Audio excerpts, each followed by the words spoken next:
कि अगर इनके अंदर हिम्मत है तो जाकर मुख्तार अंसारी की लाश को सिर्फ छू कर आ जाएं। मैं तब मानूंगी ये बहादुर है। ये लोग इतना डरते हैं, ये मुसलमानों की लाशों से भी डरते हैं। और ये एक पुलिस कस्टडी में क्यों होता है? इनको मुसलमानों से इतना डर लगता है कि ये चाहते हैं कि ये उनको जिंदा तो उनका मुकाबला नहीं कर सकते। पढ़े लिखे लोग हैं, वो बर्दाश्त नहीं हो पा रहे। एक्चुअली ये जहालत का टाइम है। जहाँ जाहिल कुर्सी पर बैठा होगा वो पढ़े लिखे लोगों की वैल्यू बिल्कुल नहीं समझेगा। उसको वो उतनी ही सोच का काम करता है जितनी उसकी सोच है। एक्सप्लोर करें चीज़ें, इसलिए हम पढ़ते हैं। हम और ये पढ़ते हैं, इन्होंने जो पढ़ाई करी है वो पढ़ाई करी है कुर्सी की, इन्होंने पढ़ाई करी है कट्टरपंथी की, इन्होंने पढ़ाई करी है धर्म के नाम पे राजनीति की, इन्होंने पढ़ाई नहीं करी इंसानियत की। इनको नहीं पता सोसाइटी में किस तरह रहा जाता है। और अगर आप नेता हैं, आप किसी कम्युनिटी के नेता नहीं हैं। आप अगर नेता हैं तो आप हर धर्म के नेता हैं। आपको सबको इक्वली लेकर चलना है। मैं ये नहीं कहती कि अगर मुस्लिम गलत कर रहा है तो मुसलमान को छोड़ के हिंदू पर आए, नहीं। अगर मुसलमान गलत कर रहा है तो वो भी गलत है, अगर हिंदू गलत कर रहा है तो हिंदू भी गलत है। कि मौत पर हंगामा मचा हुआ है, लोग ये आरोप लगा रहे हैं क्योंकि खुद मुख्तार अंसारी ने एक लेटर लिखा था कि हमें जहर दिया जा रहा है डिनर में। आप क्या कहेंगे पूरे मसले को लेकर, क्योंकि यूपी सरकार और बीजेपी और लोग सवाल उठा रहे हैं? देखिए, ये एक बहुत सवालिया निशान है, क्योंकि अगर पिछला रिकॉर्ड देखें तो अभी पिछले साल अतीक अहमद और अशरफ को भी शायद इसी तरह से पुलिस कस्टडी में जो है उन्हें मारा गया। उससे पहले शहाबुद्दीन, और जब अशरफ और अतीक को मारा गया था तो कहा गया था कि अगला नंबर मुख्तार अंसारी का, और वो अगला नंबर जो है वो प्रूफ हो गया है। हमें ये सबको ये पता था कि अगला नंबर चला रहे थे अप्रैल में अतीक, मई में मुख्तार अंसारी, इस टाइप से। तो पहले से ये सब चीज़ें शायद एक्चुअली ये चीज़ें सब प्री प्लान थी, क्योंकि हिंट तो सबको पहले ही मिला हुआ था कि अगला नंबर मुख्तार अंसारी का है। जिस तरह से अब जो अगर नेक्स्ट नंबर देखा जाए तो वो आज़म खां का है। और ये लोग चाहते हैं कि जितने गद्दावर नेता हैं, जो मुस्लिम नेता हैं, उनको जो है हटा दिया जाए रास्तों से, ताकि इनका रास्ता साफ हो जाए। आप सोच कर देखिए, जो ये लोग जो कट्टरपंथी कर रहे हैं, इनको मुसलमानों से इतना डर लगता है कि ये चाहते हैं कि ये उनको जिंदा तो उनका मुकाबला नहीं कर सकते। लेकिन अगर मेरा ये सवाल है कि अगर इनके अंदर हिम्मत है, जो कट्टरपंथी दिखा रहे हैं उनके अंदर हिम्मत है, तो जाकर मुख्तार अंसारी की लाश को सिर्फ छू कर आ जाएं। मैं तब मानूंगी ये बहादुर है। ये लोग इतना डरते हैं, ये मुसलमानों की लाशों से भी डरते हैं। और ये एक पुलिस कस्टडी में क्यों होता है? आपको याद होगा कि एक बार संसद में जो यूपी के सीएम हैं योगी आदित्यनाथ, उनको भी माफिया कहा गया था। तो क्या उनके खिलाफ कोई केस हुआ अभी तक? क्या पुलिस कस्टडी में उनको लिया गया? नहीं लिया गया। क्यों? क्योंकि जिस दिन सरकार बदली उस दिन जिस तरह से आज शहाबुद्दीन, अतीक अहमद और ये मुख्तार अंसारी को माफिया बना दिया गया है, उसी तरह से एक दिन कटघरे माफियाओं की लिस्ट में योगी आदित्यनाथ और जो भी एक्स्ट्रा सो कॉल जो भी कट्टरपंथी वाले लोग हैं, जो इस टाइम मुसलमानों को माफिया कहते हैं, उनका भी ऐसा ही हश्र होगा जैसा वो कर रहे हैं। लेकिन खुद योगी जी तो कहते हैं विधानसभा उसमें सदन में खड़े होकर कि माफिया को मिट्टी में मिला देंगे। तो फिर आप उन्हें कैसे माफिया हो जाएंगे? माफिया को मिट्टी में मिला दें? क्यों, आपको याद नहीं? वो रो रहे थे, उनको माफिया कहा गया। तो आपसे कुछ टाइम पहले की वीडियो है, उनको माफिया कहा गया था तो वो रो रहे थे। वो मिट्टी में बेशक देखिए, मिट्टी में तो सबको मिलना है, माफियाओं को नहीं, आम आदमी को भी मिट्टी में ही मिलना है। लेकिन जब वक्त पलटेगा तो जो आज दूसरों को माफिया बता रहे हैं, कल ऐसा ना हो कि वो भी माफिया ही घोषित किए जाएं और इसी तरह उनकी भी मौतें हों। तो ये एक, और दूसरा हमें पुलिस कस्टडी पे सबसे बड़ा सवाल ये है कि पुलिस कस्टडी में ही ये चीज़ें क्यों हो रही हैं। मुख्तार अंसारी जो हैं, उन्होंने अब से 3 या 4 दिन पहले लेटर में लिखा था कि मुझे जो है स्लो पॉइज़न दिया जा रहा है और मुझे लगता है कि मैं नहीं बचूंगा अब। क्यों? कहीं ना कहीं उनको आसार दिख रहे थे इस चीज़ के। उनकी बॉडी को 1 हफ्ते पहले से ही स्लो पॉइज़न दे के उनकी ऑर्गन्स को डैमेज किया जा रहा था, और जिससे कल हार्ट अटैक अगर बंदे को पड़ता है वो अचानक पड़ता है, 6 दिन से नहीं पड़ता उसको, 6 दिन से कोई आसार नज़र नहीं आते। हार्ट अटैक इनिशियली एकदम से हो जाता है, ऑन द स्पॉट होता है। तो ये उनको अस्पताल ले जाएगा। वो अस्पताल ले जाना वो इसलिए था ताकि कोई भी जो इल्ज़ाम है वो पुलिस पर ना आए। लेकिन अफसोस की बात है कि हमेशा जो कुछ भी इस तरह के इवेंट्स होते हैं, एक्सीडेंट जो भी वो लेते हैं सामने आते हैं, वो पुलिस कस्टडी में ही आते हैं। आपने अतीक अहमद को देखा, पुलिस कस्टडी में हुआ। शहाबुद्दीन पुलिस कस्टडी में गए।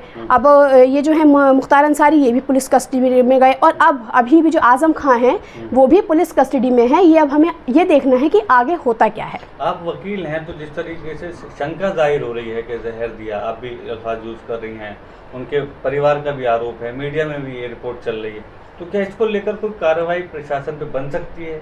देखिए, उन्होंने जो लेटर लिखा था वो न्यायाधीश को लिखा था। जब उन्होंने लेटर लिखा तो जुडिशल सिस्टम की ये ड्यूटी बनती थी कि बिल्कुल सबसे पहले उसको उस सारे केसेस को छोड़ के इस मुद्दे को देखना चाहिए था, और उनको अगर प्रॉब्लम हो रही थी अंदर तो उसकी जांच करते और ये देखते कि किस वजह से वो ऐसा सवाल उठा रहे हैं, क्या किस वजह से उन्होंने ये लेटर लिखा, क्या ऐसा तो नहीं है वाकई वो किसी परेशानी में है, उनकी जान को खतरा है। क्योंकि कानून सबके लिए बराबर हैं, चाहे वो आम आदमी हो, चाहे वो मुसलमान हो या हिंदू हो या वो किसी भी धर्म से बिलोंग करता हो, उससे कोई मैटर नहीं करता है, कानून सबके लिए बराबर है। तो इससे ये एक सवाल जो है वो जुडिशरी पर भी छोड़ जा रहा है कि ऐसी क्या मजबूरी थी कि उन्होंने भी इस लेटर को संज्ञान में नहीं लिया, ना ही इस पर कोई एक्शन लिया, और कल रात मुख्तार अंसारी की मौत हो गई।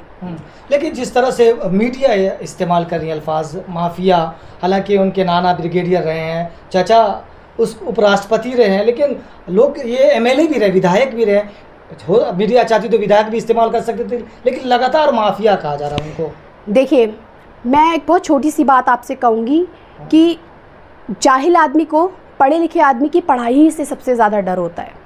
जिस तरह से हम देख रहे हैं मुख्तार अंसारी का अगर हम रिकॉर्ड देखें तो वो एक बहुत वेल एजुकेटेड फैमिली से बिलोंग करते थे, और मुझे नहीं लगता वो किसी भी ऐसी एक्टिविटी में इन्वॉल्व होंगे जिसमें उनके यहाँ प्रेसिडेंट उनके यहाँ हैं, ब्रिगेडियर उनके यहाँ हैं, डॉक्टर्स उनके यहाँ हैं, इनफैक्ट उनकी वाइफ इतनी वेल एजुकेटेड है, उनका बेटा इतना उनका बेटा गोल्ड मेडलिस्ट है। तो जिस तरह से उनकी तरबियत की गई है, तो आपको लगता है कि माफिया, देखिए जब पॉलिटिक्स में कोई आता है, पॉलिटिक्स में तो हिंदू भी हैं मुस्लिम भी हैं, लेकिन माफिया सिर्फ मुसलमानों के नाम के आगे क्यों लगाया जा रहा है? मतलब एक तरह से उनकी पूरी जो इमेज है वो वैनिश की जा रही है। अगर देखा जाए तो ये जो इलेक्शन आ रहे हैं ना, इलेक्शन का ही ये सबसे बड़ा मुद्दा है, और इलेक्शन को देखते हुए ही उनको जो है मौत के घाट उतारा गया है। ये एक साजिश है और इस पर इन्वेस्टिगेशन होनी चाहिए, और जिसने भी, चाहे उसमें पुलिस इन्वॉल्व है या उसमें जो खाना बनाते थे उनके वो इन्वॉल्व हैं, या कोई भी जो भी लोग जेल के अंदर इस चीज़ में इन्वॉल्व थे, जो उनकी जिम्मेदारियाँ उठा रहे थे, उनकी संगीन तरीके से जाँच होनी चाहिए।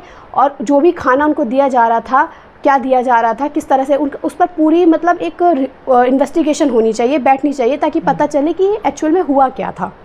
लेकिन जिस तरह से मुसलमानों को, मतलब अक्सर ज़्यादातर उत्तर प्रदेश में मामला आया है, जो माफिया जिसको कह रहे हैं लोग, जैसे अतीक अहमद हो या उनके भाई हो या बेटे हो, फिर मुख्तार अंसारी का मामला आया, तो मुसलमान अब जेल जाने से अब डरने लगेंगे। जेल में उनको लगेगा कि जेल में मेरी हत्या हो सकती है। देखिए, ये बिल्कुल सही बात है। हम जेल जाते हैं इसलिए ताकि अगर कोई अपराधी है उसको जेल हम इसलिए भेजा जाता है ताकि जो उसने गुनाह करा है हम उसकी सज़ा उसके मुताबिक दें। जो जुर्म अभी साबित ही नहीं हुआ था तो उसको साबित करने वाला था, वो लेटर में लिखा था कि उस लेटर के बाद उनकी शायद गवाही थी कोर्ट में, उस गवाही के बाद बहुत से ऐसे लोगों का सामना होता है जिनको वो जेल चले जाते हैं। तो शायद उस चीज़ को रोकने के लिए ये जो है ये काम किया गया है, ताकि वो उनके खिलाफ़ कोई गवाही ना हो और वो जो है बच जाएं, और इनको माफिया कहकर इनको जो है मौत के घाट उतार दिया जाए, और वो एक वोट बैंक जो है वो इनके हिस्से में आ जाए, ताकि हिंदू वोट सारा इनको मिल जाए। पप्पू यादव भी कह रहे हैं कि ये संस्थानिक हत्या है, और भी नेता आरोप लगा रहे हैं इस तरह का। तो क्या ये जो लोकसभा इलेक्शन है, नेता भी चाह रहे हैं कि इस मसले को लेकर बुलाया जाए? ऐसे तो नहीं, इसलिए आवाज़ भी उठा रहे हैं। बिल्कुल, देखिए ये हर बार इलेक्शन में ही हुआ है। लास्ट ईयर भी जो था वो इलेक्शन के टाइम पर ही हुआ था, अब भी इलेक्शन के टाइम पर हुआ। तो ये तो देखिए साफ जाहिर है कि जो कुछ भी हो रहा है मुस्लिम्स के साथ, वो एक इलेक्शन के टाइम पर ही क्यों होता है। जब भी कोई इलेक्शन आने वाला होता है तो कोई ना कोई एक मुस्लिम नेता जो है उसको जो है मौत के घाट उतार दिया जाता है, चाहे वो जहर देकर हो या फिर जो है पुलिस कस्टडी में इनकाउंटर हो जा रहा है उनका। तो ये तो एक सोचने वाली बात है। समाज से क्या कहेंगी जिसमें मतलब तरह तरह की भ्रांतियाँ फैली हुई हैं, खासकर ऐसी चीज़ों को लेकर जो कस्टोडियल डेथ लगातार हो रही हैं? तो और भी हो सकता है, समाज रमज़ान का महीना है और इलेक्शन भी पास है, तो क्या कहना चाहेंगे समाज? देखिए, अब तक अगर हम कस्टोडियल डेथ की बात करें तो अब तक का डेटा जो 175 डेथ हो चुकी हैं जो पुलिस कस्टडी में हुई हैं। इस पर जांच होनी चाहिए कि ऐसी क्या वजह है कि लोगों को, हम अपराधियों को जेल भेजते हैं सज़ा सुनाकर, और अपराध जो उन्होंने किया है उस पर इम्प्रूवमेंट, ताकि वो आगे से जब बाहर निकले तो वो इस तरह की गलतियां ना करें। उन्होंने जो गुनाह किया है उसकी सज़ा उनको दी जाए और उसके बाद उनको बाइज्जत बरी करके भेजा जाए ताकि वो बाहर ये सब चीज़ें ना करें। लेकिन अगर यही हाल रहा तो लोग जो हैं जेल नहीं जाएंगे और ऐसे जुर्म भी बंद। मुझे ऐसा लगता है कि बाहर के लोग जुर्म कम कर रहे हैं, लेकिन जो कुर्सियों पे बैठे हैं वो जुर्म ज़्यादा कर रहे हैं। आप रामपुर से ताल्लुक़ रखती हैं जी। आजम खां को लेकर सवाल उठ रहे हैं और आप अंसारी परिवार से भी हैं, मुख्तार अंसारी से जाहिर है, तो क्या कहेंगी आजम खां को लेकर जिस तरीके से सवाल उठ रहे हैं कि अगला नंबर हो सकता है एक का हो? देखिए, हम सब जानते हैं कि आज़म खान जो है वो भी एक बहुत अच्छी फैमिली, बहुत पढ़ी लिखी फैमिली से बिलोंग करते हैं और एक बहुत क्या नाम है, पढ़ा लिखा एक नेता है जो कलम को अपनी ताकत बनाकर रखा हुआ था। तो उसको देखते हुए मुझे ऐसा लगता है कि अगला नंबर वाकई आज़म खान का है। क्यों? क्योंकि इनसे जो पढ़े लिखे लोग हैं वो बर्दाश्त नहीं हो पा रहे। एक्चुअली ये जहालत का टाइम है, जहाँ जाहिल कुर्सी पर बैठा होगा वो पढ़े लिखे लोगों की वैल्यू बिल्कुल नहीं समझेगा। उसको वो उतनी ही सोच का काम करता है जितनी उसकी सोच है। पढ़ा लिखा इंसान जो होता है उसकी सोच, हम पढ़ते लिखते क्यों हैं? हम पढ़ते लिखते इसलिए कि हम अपनी सोच को डेवलप कर सकें, हम जो है एक्सप्लोर करें चीज़ें, इसलिए हम पढ़ते हैं। हम और ये पढ़ते हैं, इन्होंने जो पढ़ाई करी है वो पढ़ाई करी है कुर्सी की, इन्होंने पढ़ाई करी है कट्टरपंथी की, इन्होंने पढ़ाई करी है धर्म के नाम पे राजनीति की, इन्होंने पढ़ाई नहीं करी इंसानियत की, इन्होंने कोई मॉरल नहीं सीखा, इन्होंने कोई ह्यूमैनिटी नहीं सीखी, इनको नहीं पता सोसाइटी में किस तरह रहा जाता है। और अगर आप नेता हैं, आप किसी एक कम्युनिटी के नेता नहीं हैं, आप अगर नेता हैं तो आप हर धर्म के नेता हैं, आपको सबको इक्वली लेकर चलना है। मैं ये नहीं कहती कि अगर मुस्लिम गलत कर रहा है तो मुसलमान को छोड़ के हिंदू पर आए, नहीं। अगर मुसलमान गलत कर रहा है तो वो भी गलत है, अगर हिंदू गलत कर रहा है तो हिंदू भी गलत है। जैसे कि आपने देखा कि बदायूं में जो केस हुआ था, 2 बच्चों को मारा था वो जावेद ने, तो वो एक गलत था। अगर उनको मारा गया है और जावेद ने मारा है तो जावेद को सख्त से सख्त सज़ा होनी चाहिए। हाँ, एनकाउंटर एक का हुआ है तो सज़ा होनी चाहिए उनकी। अगर एनकाउंटर हुआ है, उसने गलत किया है तो वो एनकाउंटर गलत नहीं है। ऐसे लोग जो मासूम बच्चों की जान ले ली वो गलत था। उन लोगों को क्या कहेंगे जो मुख्तार अंसारी की मौत पर जश्न मना रहे हैं, खुशियाँ मना रहे हैं, उन्हें क्या कहेंगे आप?